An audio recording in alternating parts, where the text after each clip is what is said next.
Come on, big largemouth. I could throw that drop shot on every pile and catch a ton of spots, but I'm gonna catch a big one for a video.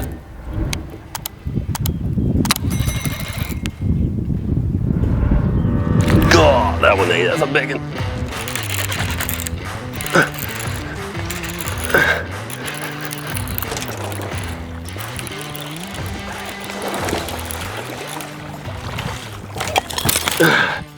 And that's why I use this 25-pound T7. When you get one coming, bring him on in the boat.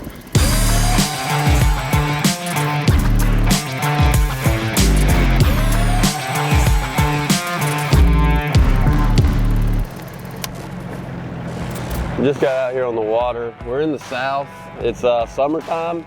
My plan today is to start off in the morning while we got these clouds, early morning, low light, catch some topwater fish. A popper, 3dB popper. Any topwaters are really good in the south, especially all summer in the morning. A lot of fish get up shallow. There's some mayflies, bluegills, maybe a little bit of a shad spawn left. There's a lot of things in the summer that happen early and then get a little tougher later. So later in the day, I'm probably gonna go out offshore, look for some deep fish. This specific lake, a lot of fish get out deep on brush piles, things like that. And then we might even go back up shallow. A lot of the bluegill eating fish actually like the sun. So depending on what they're doing up shallow, there still could be some shallow opportunities later. So we're gonna kind of bounce around, see what we can find, and catch some summertime bass, my favorite time of year to fish. This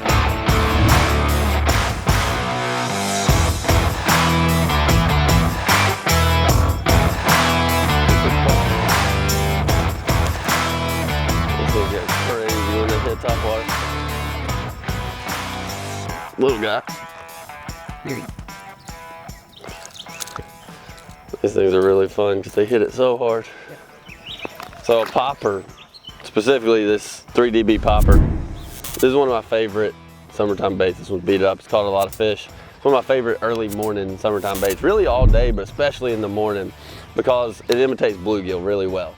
The way the bait works is actually, this Yo-Zuri one, there's multiple ways you can fish it all in one bait. It's like a bunch of baits in one. So when I'm throwing it, I'm targeting areas there's bluegills. Like on this lake, I like seawalls a lot, but you can actually, a lot of people fish a popper like your typical bloop, wait.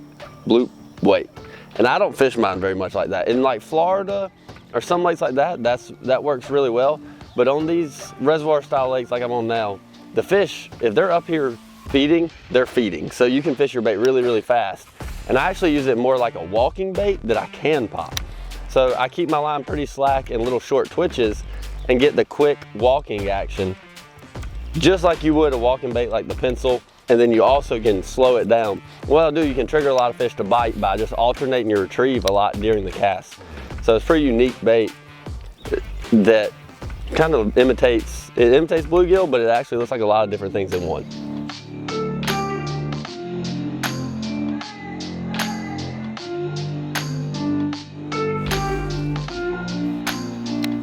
So when you're topwater fishing, one thing, a mistake a lot of people make, and especially with this popper up shallow, is when a fish comes up to eat it, it's really hard not to just pull because you see them get it and you pull off that reaction.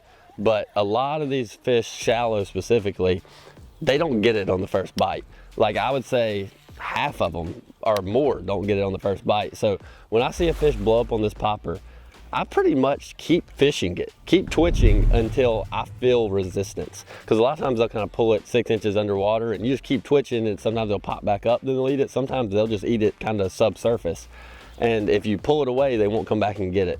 So always keep fishing until your rod loads up. They're not really gonna spit it out. The treble is kind of gonna stick in them or something if they get it. So you just keep fishing it and then just kind of lean into them. Doesn't take much of a hook set.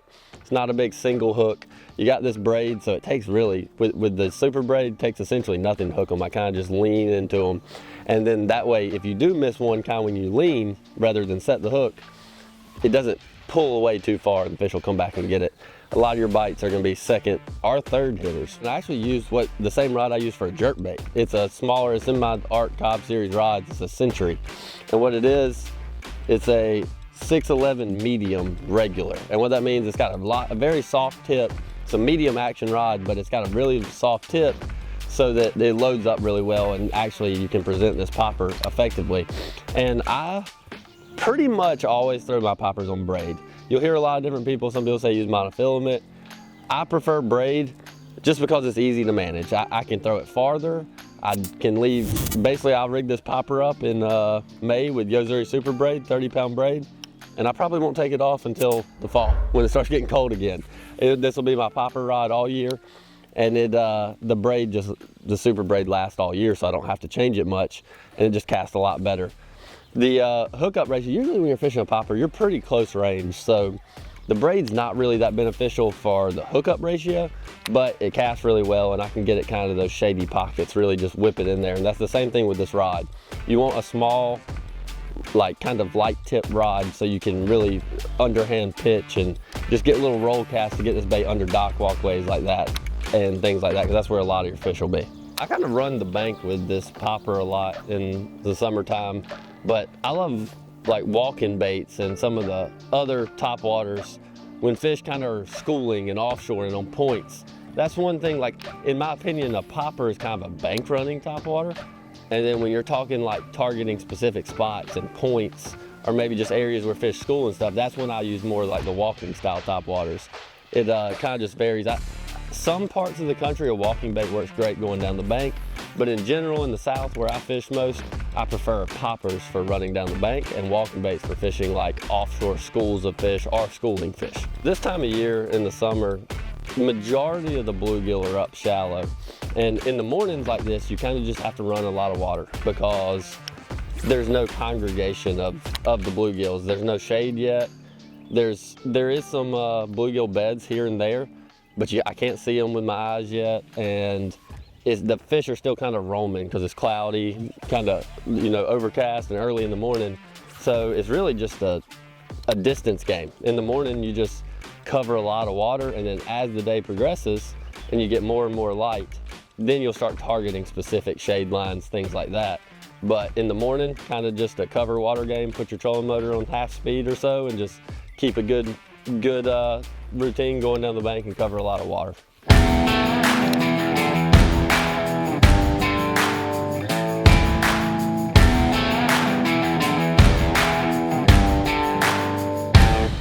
So later in the day on these southern style lakes like this, in the morning the topwater is always really good, but in the summer you can still catch a few later on topwater, especially if it's getting cloudy like it is today. I keep it honest all day, but a lot of these fish go out to brush piles. They get out deep, a lot of the bluegills get suspended over the brush, and they just stack up in big schools. It's gonna be hard to find them, but when you do, you can catch a lot really fast. When they get offshore, you've got to get deep for them. So I use a big crankbait, big worms, big spoons. And with the big worms and big spoons, you need heavy line. This heavy spoon, I actually put on 25-pound Yo-Zuri T7, and that just keeps you from breaking the line when you're casting it. And you can get those big fish, reel them out quick, get them out of the brush. And with the big worm, use 16 or 20-pound test. And then cranking, I use the smaller T7, the 3dB deep crank. I like to throw it on like 10 or 12-pound test to get it down to that 15, 18-foot depth and plow through that brush to trigger those fish to bite. But offshore is really, really good in the summertime. Starts getting hot, catch some early shallow, and then it can get kind of tough shallow later in the day. So get out here offshore.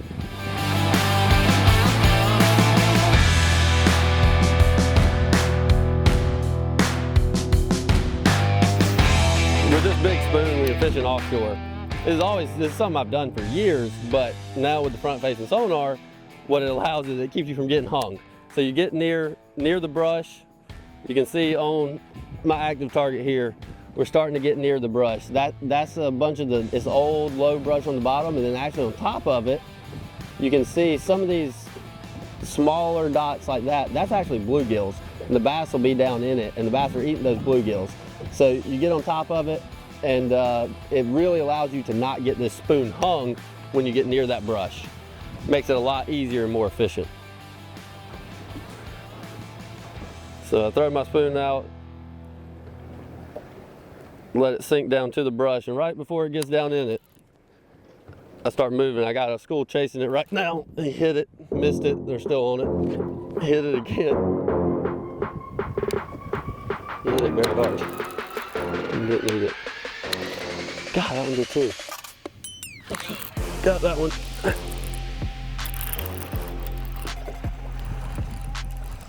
Not a giant, but a decent one. Got a big school. You can see them on the graph now, but they're chasing it up and down. You see the big school going up and down with the spoon there. There's my spoon. Sometimes it takes a couple tries to get them to bite. You just keep hitting it until you get them to eat. But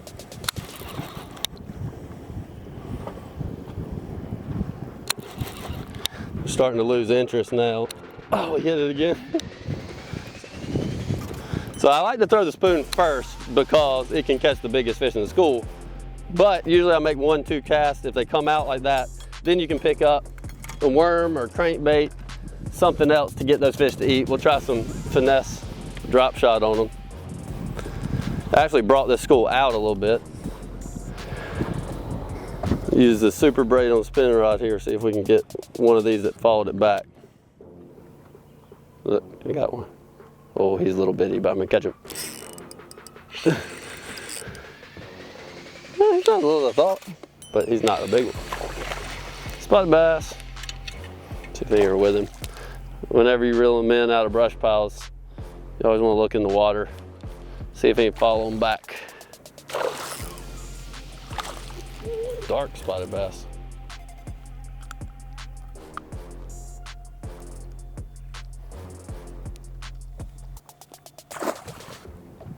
See that whole little group looking at my worm there on the edge of the brush.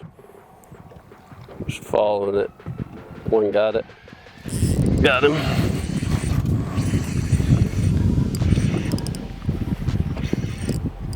This is a spotted bass. This lake we're on right now, this actually has a mixture of largemouth, but it makes the brush fishing really fun because you can use this finesse stuff to catch some spots here and there.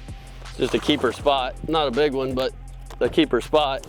So you can use this finesse stuff to catch keeper spots, but that like bigger power baits will catch some of the bigger largemouth when you get it down there to them. So it's just a little 1.5-pound spot. Keeps it fun while you're trying to catch a big largemouth. When I'm fishing these big flutter spoons, I let it get close to the bottom, or sometimes I actually hit the bottom, but I don't leave it there long. I just want to reel it up 6, 8, 10 feet, and then you hear me clicking my reel. It's actually really rough on your reels. I just click the reel and let it free spool back down. And most of the fish will hit it on the fall, so you have to be ready when it's falling because they don't hang on to it because it's just a chunk of metal. And you got to be ready when they hit it, and that's why I like that reeling maneuver because my rod's always in the right position. Every now and then you won't be paying attention or won't feel them and they'll just have it when you reel up, but for the most part they hit it on the fall. God, there's so many. Got him.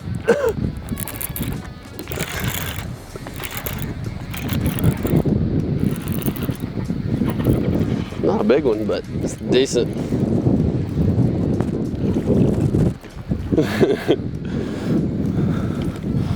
It's another good spotted bass there on the big spoon.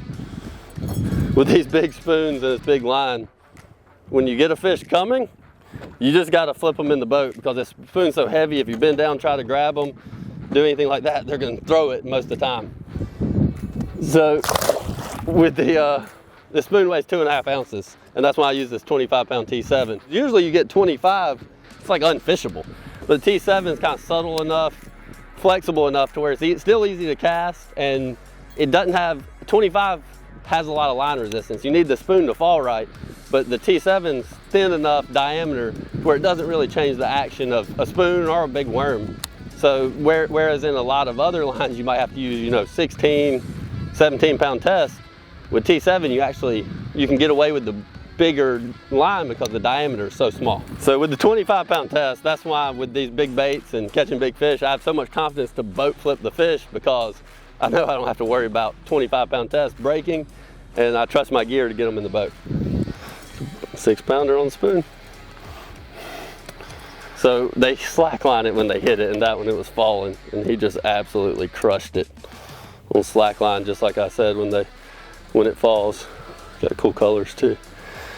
But that's why I like to throw big baits out here deep. Catches big ones.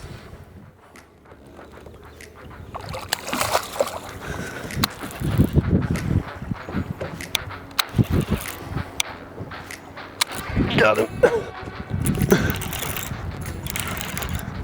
That's a largemouth, I think. Oh, he's little. I can't believe these spots are eating this thing. putting bluegills out everywhere. So that's what I was mentioning, these fish on these brush piles. I catch them on a spoon just because they can't help but eat it because it comes by flashing. But this little spot here just spit out these bluegills. It looks like shad, but I just know what's on the brush out here, and that's just small little bluegills that they're eating because they suspend on top of these piles. So when I'm graphing for these brush piles, I actually do it kind of different than a lot of people. I like to leave a full screen side scan, and when I'm looking, I leave the side scan up to see the brush, and then I switch back and forth to down and side, because side is very hard to see fish on, but you can see the brush. So then when you see, like I'm starting to see the brush right here, so you can see this is an older brush pile, so it's a bunch of kind of the old logs and stuff. You can see all the brush under us here. It's just a big area of old brush. So then I went over it, now I switched my side scan and see if I see fish.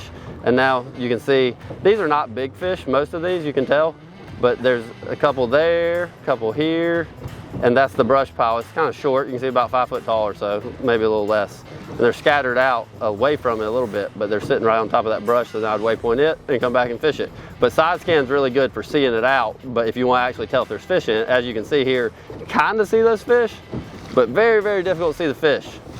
But then when you switch to the down scan, there you go, you can see the fish. So that's the best way to find them. So this is on the scout mode on Lowrance Active Target. It's not necessary to have this to fish shallow for brim, but this is just shows like why fish stay shallow in the summer. This is a big brim bed.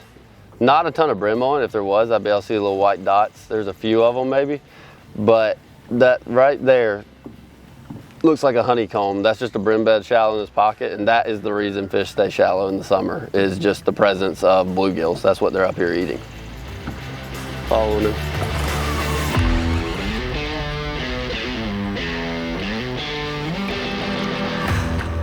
Come here. It's a good one, but there's a 5-pounder with him. So this is 3DB popper. I'm just up here looking for fish eating bluegills. These are what are on a brim bed specifically, but they're cruising down the bank. There's 3 or 4 of them, one big one, and got the smallest one of the group, obviously, but still a good fish. And you can catch some really big ones in all summer doing that, and this popper is a perfect imitation of a bluegill.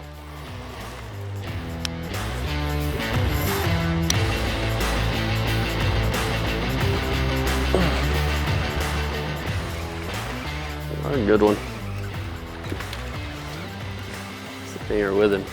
Oh, he looks like a long fish.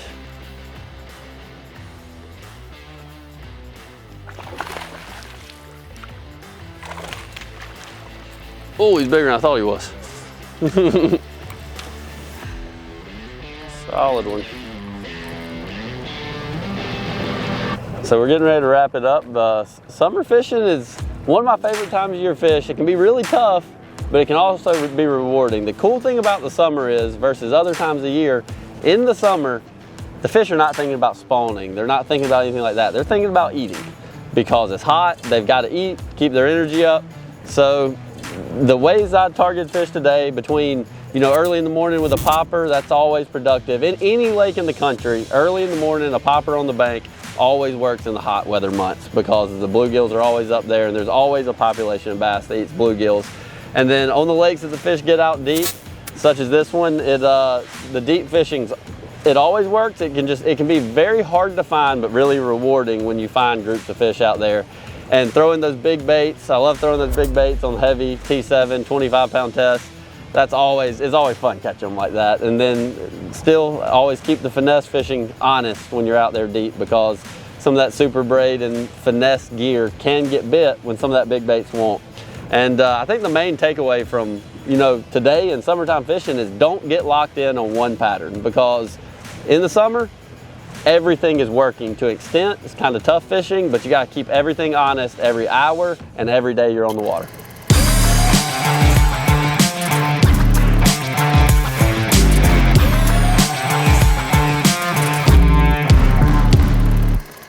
Be sure to like and subscribe because we're going to be bringing content to you on a weekly basis for both fresh and saltwater to show you the quality of our products, how to use them, and how to make yourself a better fisherman by picking up Yo-Zuri line and lures. Go and pick them up, like and subscribe. Fish the best, fish Yo-Zuri.